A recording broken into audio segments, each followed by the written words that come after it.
Everyone in the quiet town of Belmere knew that the best bookstore was the Wandering Page, and it was, rather mysteriously, owned by a large orange tabby cat named Hemingway.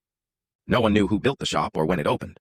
One day, it simply appeared at the corner of Maple and Rose, nestled between the bakery and the old clock repair shop. The inside was far larger than it looked from the outside, with shelves that twisted and stretched into impossible corners and staircases that curved into nowhere. But what made the place truly magical wasn't the books, it was Hemingway. He wasn't just any cat. He had extra toes, a wise, knowing gaze, and wore a small silver key around his neck.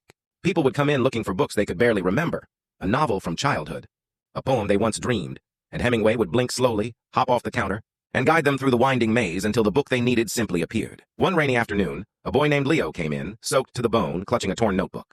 "I lost my story," he whispered. Hemingway didn't hesitate. He padded off between two leaning towers of books, and Leo followed. Through sections of dragons, time travel, lost languages, and ancient legends, they finally reached a quiet nook where a single book rested on a velvet pedestal. Leo's own notebook, somehow restored, filled with the words he thought he'd never write again. When he looked up to thank the cat, Hemingway was gone. Years later, Leo became a writer, famous eventually, and in interviews he would only smile when asked where his stories came from.